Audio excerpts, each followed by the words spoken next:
I'm not. I was turning on my microphone.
Alrighty.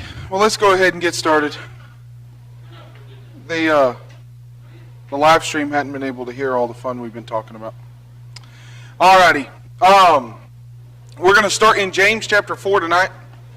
James chapter 4. Before we get started with our study, though, are there any other prayer requests we have? Miss Merle turned me on to two of them. Megan Peters, her granddaughter, has COVID, and Jim Peters, her son, has a broken ankle in 3 spots. All 3 bones are broken. So we need to be praying for those two. Anybody else have any other prayer requests? Yes, ma'am. Yeah. He's going to the doctor Friday, you said? Okay.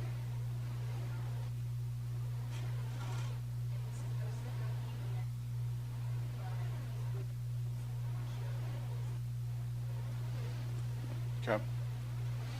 All righty. Mr. Mike?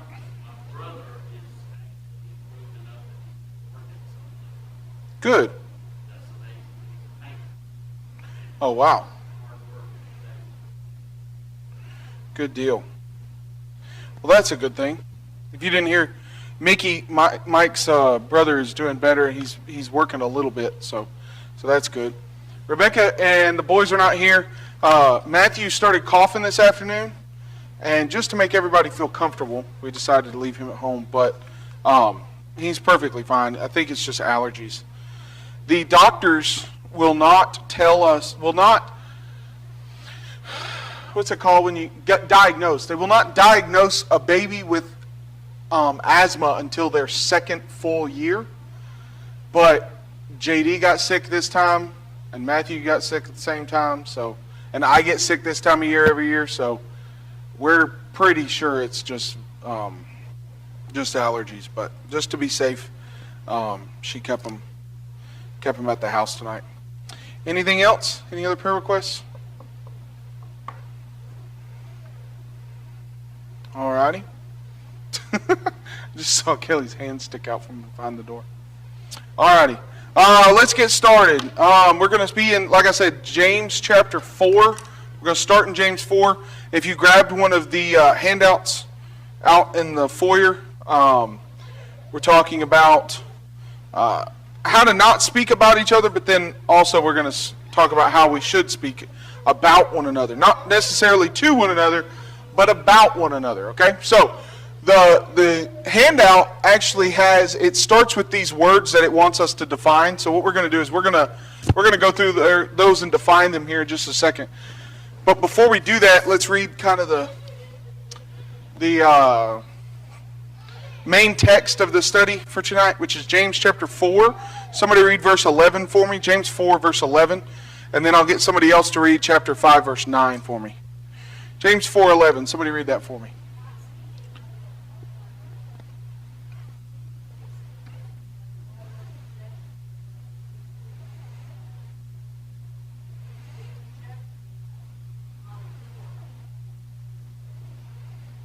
All right. Do not speak evil against one another. Why? Because the one who does that speaks evil against the law. Why would James say that if you speak evil of one another, if you speak in a derogatory manner against another Christian, why would that be speaking against the law? Now, in the book of James, he talks about the perfect law of liberty. So we're talking about Christianity here, okay?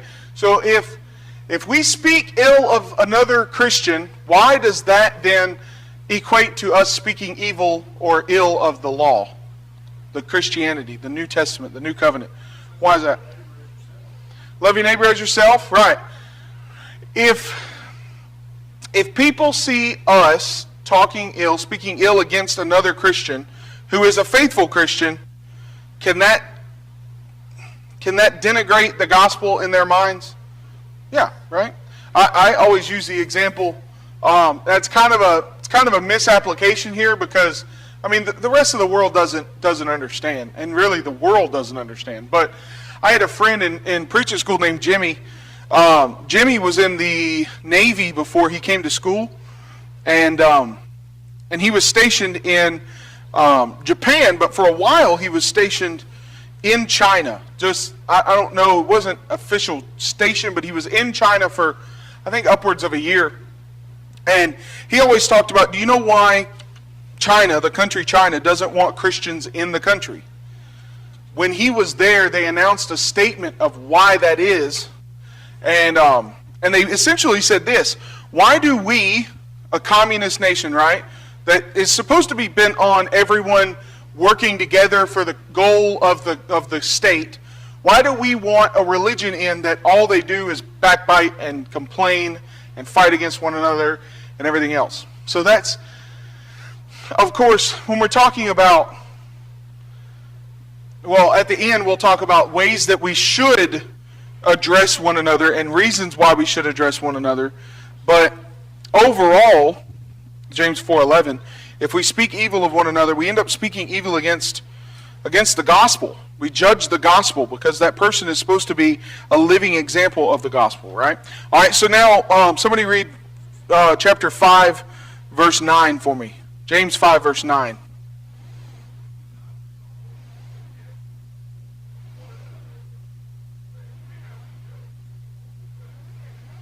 All right, that is very similar to another verse in the book of Matthew. Can you think of what verse that's very similar to?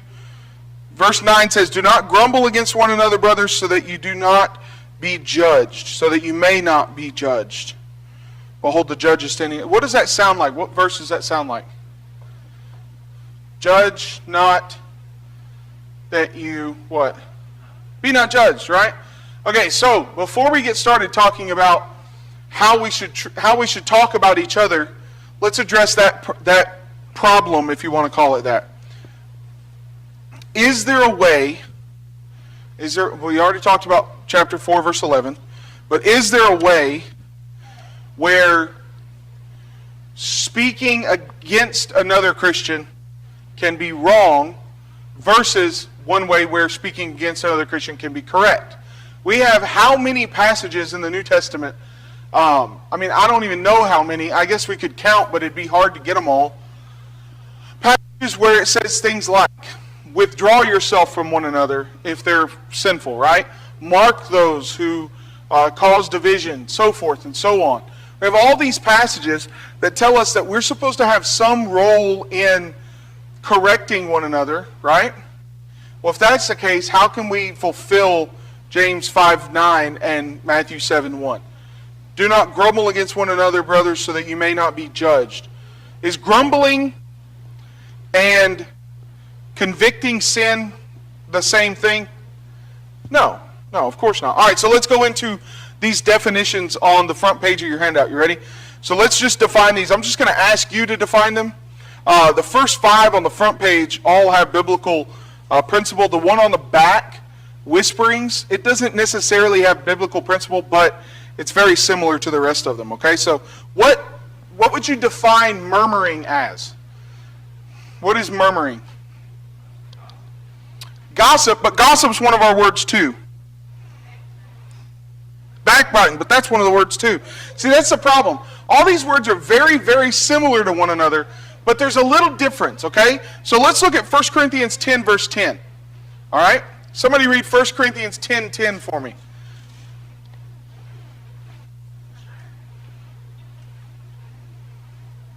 First Corinthians 10:10.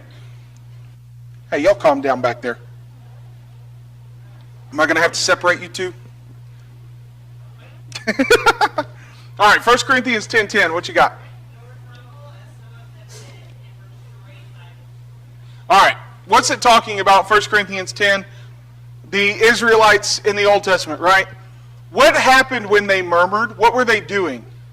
For instance, when they come out of Egypt, they kept saying one particular phrase over and over and over again. Can you remember what that phrase is? Or that sentiment? Do what? Yeah, he brought us out here to kill us, right? What did they asked Moses something? What did they ask him? Weren't there enough graves in Egypt? You had to bring us out here into the desert so that God could kill us, right? Okay, so that's a murmuring, right? So if you had to ask me, he didn't give me the answers. In fact, the reason why I'm just going by the study sheet, the worksheet, instead of the teacher manual, is because this chapter, the teacher book has nothing to do with this. None of this is in the teacher book this week. So I'm just going by what y'all have on your handout. But murmuring is more of just complaining, okay? It can be true, it can be false. In fact, a lot of these can be true or false.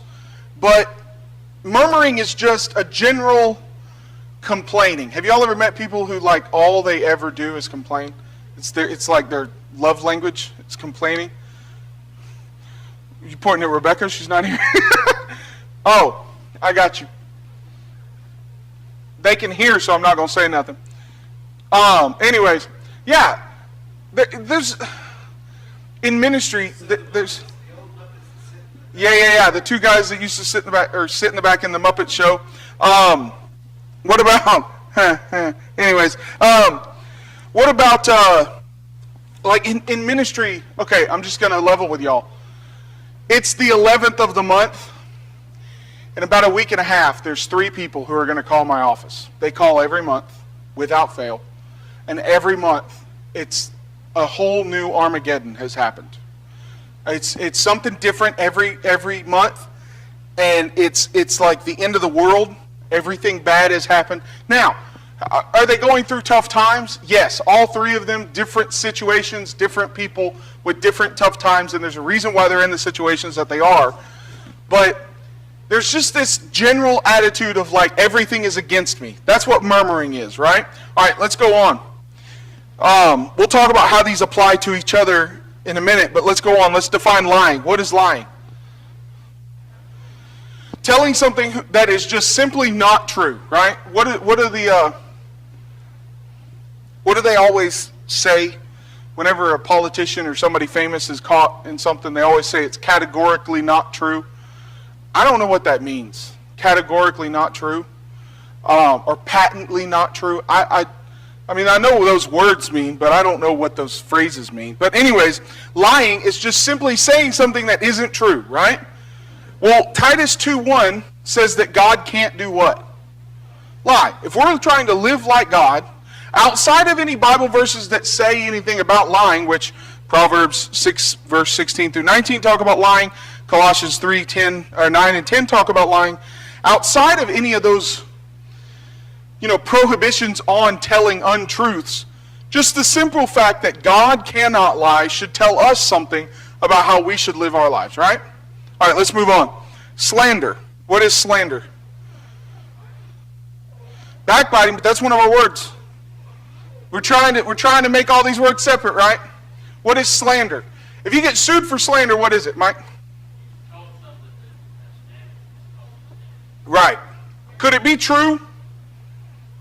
Yeah, slander can be true, but it's something that they don't need to know about, right?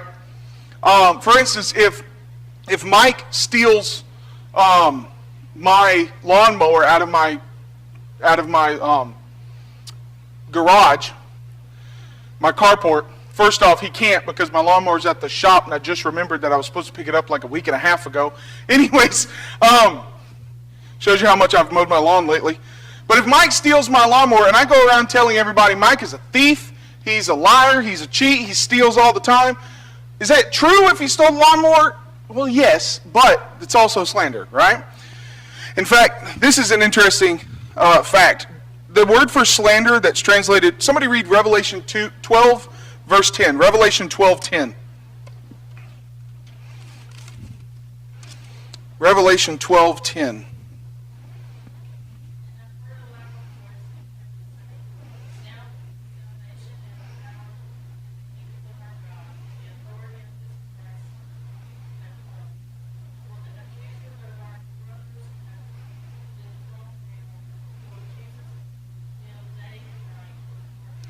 All right, the accuser, who's that talking about? Satan, right? That word accuser, that's really similar to slander, right? You're accusing someone of something else. In fact, the only other time that the word slander is found in the Bible, it's this same word for accuser. That word is diabolos. It means, it's the word for diabolical or for slander. It is directly tied to Satan or to the adversary, right? Sometimes you'll hear Satan called the adversary. That's just because Satan, the word Satan, is more of a characteristic than it is a name, right? So he is the adversary. He's the slanderer, the accuser, the Satan. All right? So, slander. Saying something that could be true, but it harms someone's reputation, right? All right, now, gossip. What is gossip? What is gossip? Do what? Rumors. I like, who's the guy? Man, I can't remember his name. The financial guy. He's got like a TV show, and Dave Ramsey. Okay.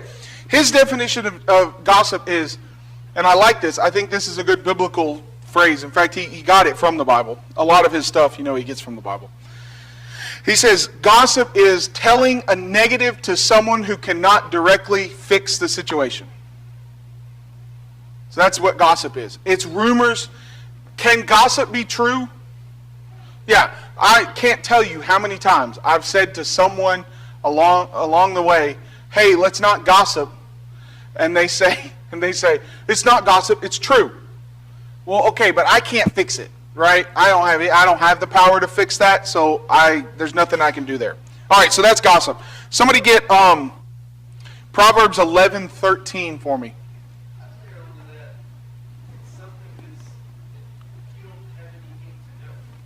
Right. Yeah, there might be instances where a negative needs to be said to someone who can't directly fix the problem but needs to be in the situation. For instance, Matthew 18, how do we deal with a sinning brother? Number one, what do? Go to them. If they don't listen, what do we do then? Tell someone and bring them along with you. Now, it doesn't say tell someone how bad Gus is because he stole my lawnmower before you get to Gus, right? But in the simple act of bringing someone along when I approach Gus, I am then telling a negative to someone who can't directly fix it, right? Maybe I need to lock up the lawnmower. Maybe I need... have you met Gus?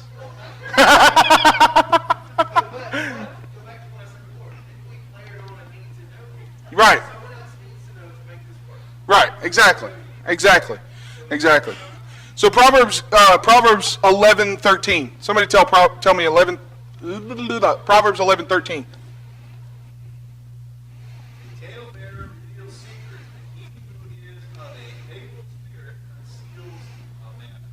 A talebearer reveals secrets. I like that term, talebearer. I'm going to start calling them that. Talebearers. All right. Now, backbiting. So we've talked about all these, and backbiting has come up in like 3 of the different definitions.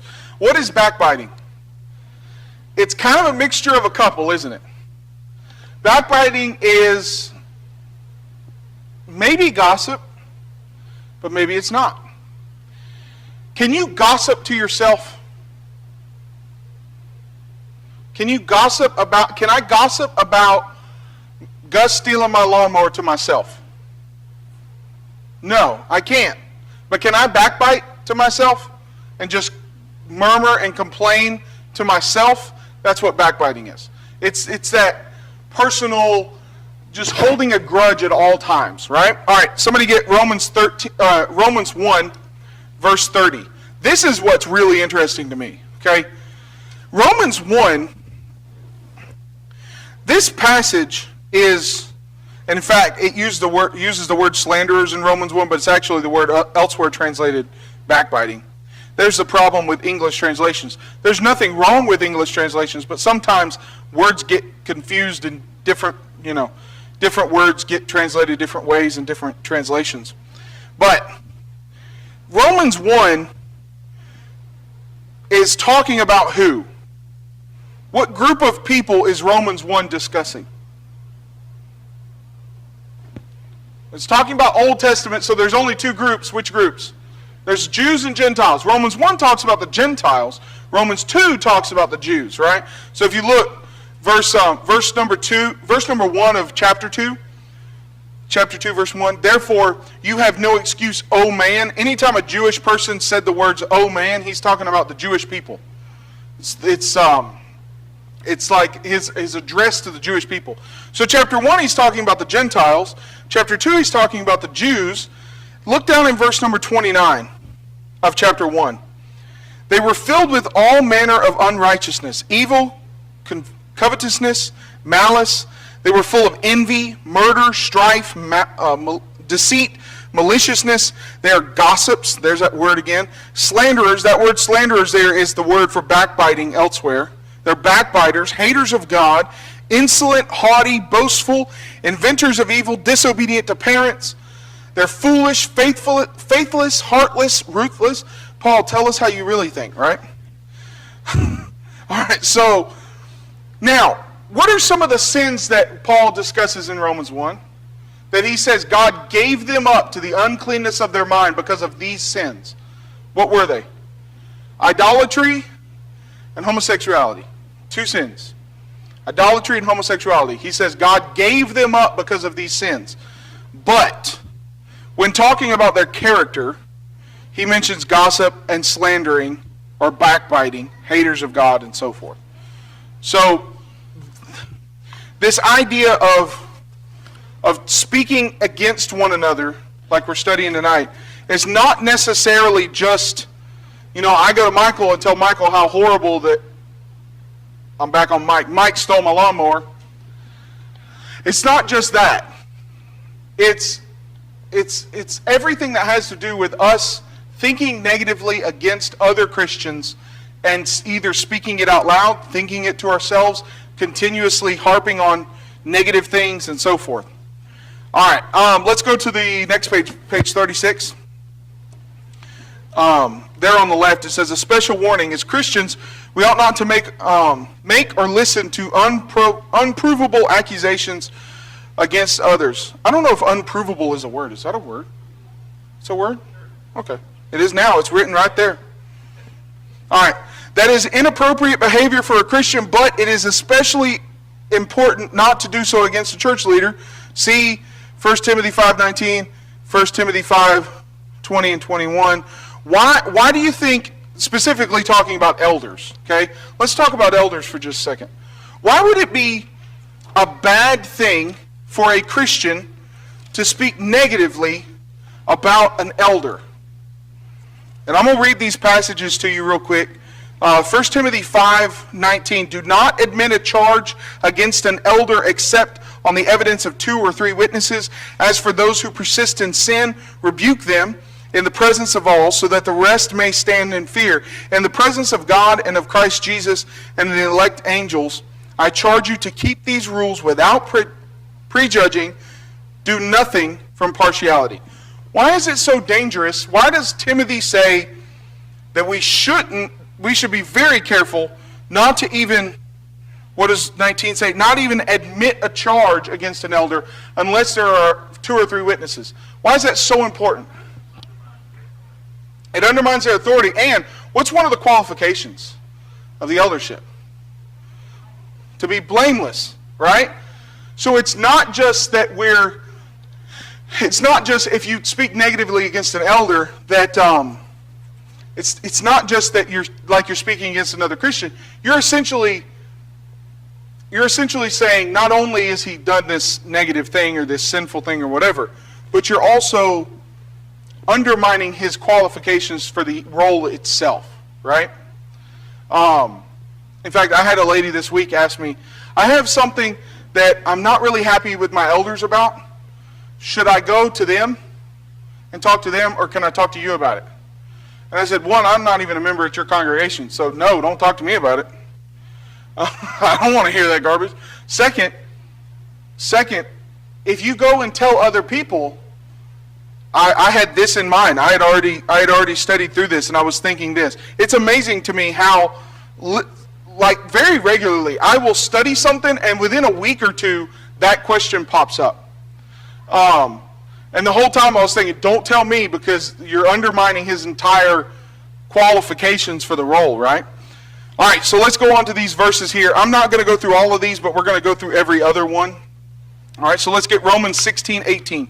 Somebody read that one for me. Romans 16:18.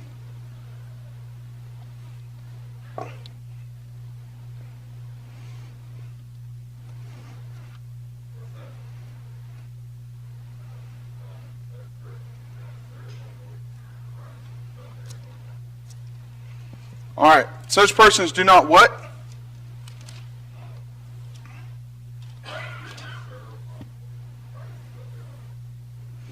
But they serve their own appetites, and by smooth talk and flattery, they deceive the hearts of the naive. Is that what we're talking about? I mean, let's face it. Some of those things that we talked about on the first page can be truths or negatives, right? Murmuring can be a truth or a negative, or a truth or a falsehood, a lie. Slander can be, gossip can be, really all of them except outright lying can, what verse 19 say, harm the innocents, or verse 18, they can deceive the hearts of the naive. How? How can our speaking negative against another person, another Christian specifically, harm the conscience or the heart of a naive person? Now, a naive person, I believe that's talking about a non-Christian. But let's think about it this way too, okay? I heard a great sermon one time.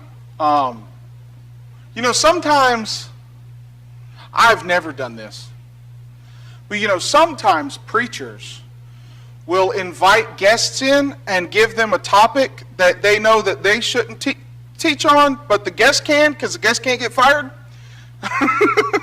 I've never done that before in my life, but I heard a sermon when I was in college at Jacksonville, and I guarantee you, I love Alan Webster, but I guarantee you, he told this guy, I want you to preach on this. And it was, we were having a problem with one of the ministers at church had just left. There was a little bit of backbiting issue going on and so forth, and it wasn't big. It wasn't a big deal. It wasn't like a giant church split or anything like that. It was just normal church life. Happens in every congregation. And a guest speaker comes in, and his whole sermon was on the ride home from worship service. Whole sermon was on what happens after you leave the parking lot to when you get home. And specifically, he was talking about the children, right?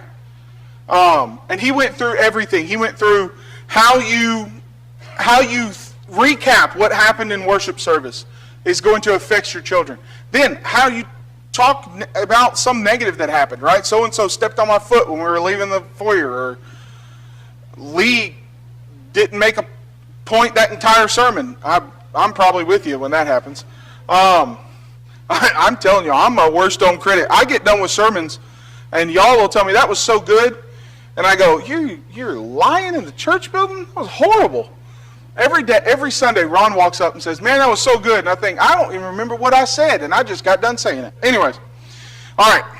So we can harm the hearts, we can deceive the hearts of the naive. I guarantee you there are kids who grew up in the church who have left the church because of that ride home, right? I guarantee you there are.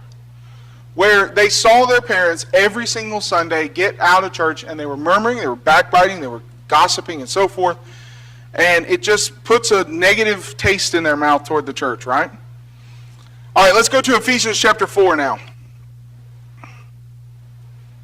Somebody get Ephesians 4:29.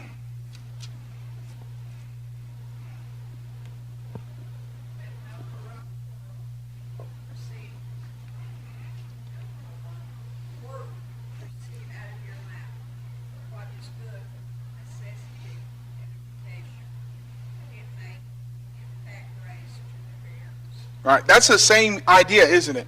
Now we use that phrase, or that verse rather, to talk about cursing, right? Let no corrupting talk come out of your mouth. Well, what's it actually talking about? Let no corrupting talk come out of your mouth, but only such as good for building up or edification, as fits the occasion, that it may give grace to those who hear. What did Romans 16 say? Our words can deceive the hearts of the naive. Right? That verse is talking about the same thing. Don't corrupt people by our speech. Does that include cursing? Yes. But it includes so much more than that too, doesn't it? All right, let's go on. Let's look at 1 Peter 4, verse 15. I want to try to hurry before all the kids get back. 1 Peter 4, verse 15.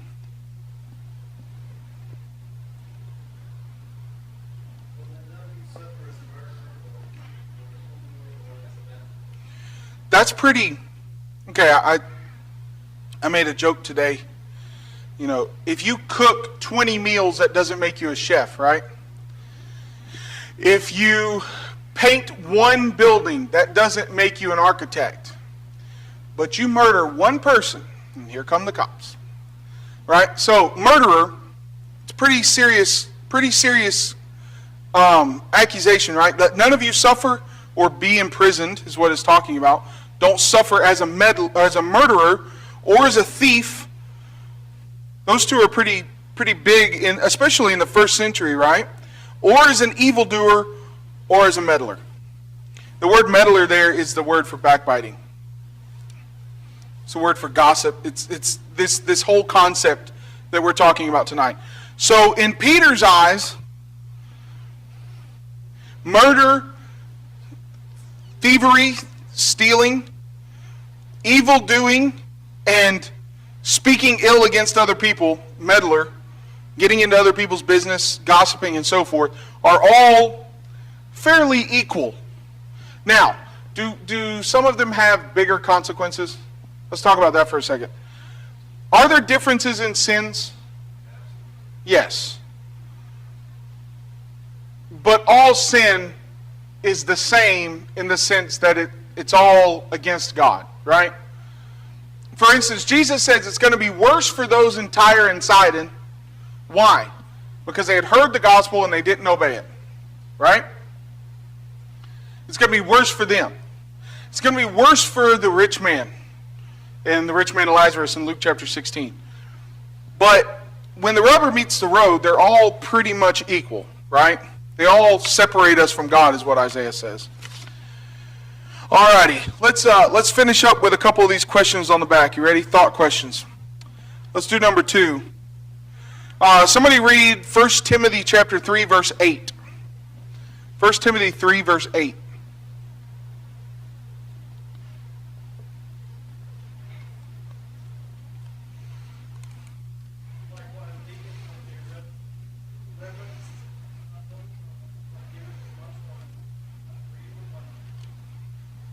All right, what does it mean to be double-tongued?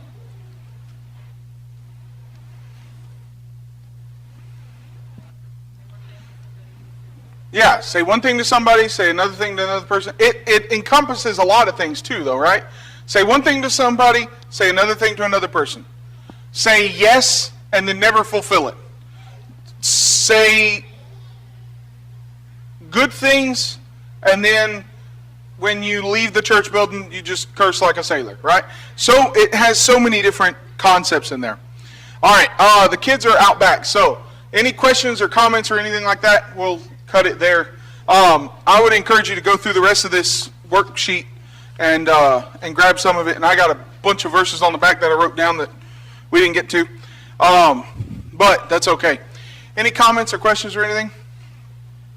All right, I want to ask y'all something. We are going to finish this this study book at the end of this month, and I need to start working on what we're going to study next. Before COVID hit, we were going through the book of Revelation, and we made it to chapter 4. I don't really feel comfortable picking up in Revelation in chapter 4. But we can review the first 4 chapters and pick up in Revelation, or we can study something else. Do y'all have any suggestions or requests? I like trying to get y'all's request of what you want to study. You want to study the pernicious problem of premillennialism? That's a sermon. Robert Taylor Jr. preached that sermon in 2004, 2005. The pernicious problem of premillennialism. He's the guy that, if I ever talk about him, when he preaches, he doesn't preach very much anymore, but when he preaches, he stands like this, and he twiddles his thumbs, and he quotes everything. He just stands, and he'll look at that back door, and he just speaks. And one time, he hit his thumbs together and completely lost his entire sermon. I mean, he was done. Like 5 minutes in, something happened, and he went like this, and we saw him do this, and then he was just... Y'all have a good day. Went and sat down. He was done. End of the sermon. All right, so back to topic. What do y'all want to study next? Any suggestions or anything? Y'all think about it, and next week let me know if you have any suggestions. I'd like to go through Revelation, but I think I might wait until later on so we can just start from fresh and go all the way through it. And hopefully COVID won't, spike back up again. We'll see. But all right, let's take a little break. We'll get started with our invitation here in just a second. Men, check the board in the back in case you have a duty tonight. Thank y'all.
You just said toy boy. All right, after church, we're going to have a contest out front. See who can do it longer. All right, you ready? Let's get started. Everybody in here? I think everybody's back. All right, let's get started. Richard's going to lead our invitation, and Tripp's going to lead our invitation song. What song you got, buddy? 453.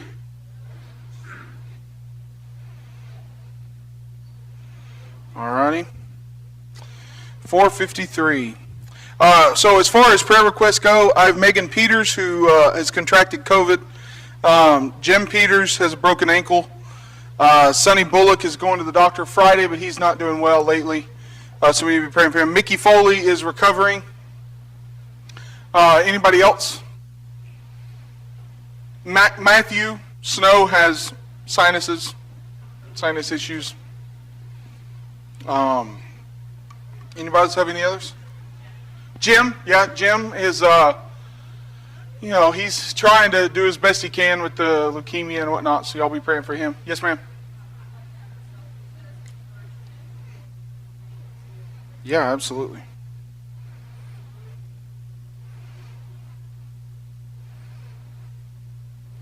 Yeah, Megan, for sure. Um, he has doctor's appointment Friday, you said, right? Okay. Alrighty. Anybody else? I'll ask y'all, I don't know the situation or anything, but my barber, Casey, has had 2 surgeries in the last 3 days. I don't know what the surgeries are. I just know she's been having surgeries. She's Casey. Her name's Casey Rush. She's my barber. She owns a barbershop downtown. She's just a friend of mine. I don't know what's going on, but she's had 2 surgeries in the last, since Monday, she's had 2 surgeries. So y'all be praying for her. I tried to text her husband today to try to figure out what was going on, but he didn't answer yet. So anybody else have any others? Oh, no, I forgot Savannah. Savannah's shunt is acting up again.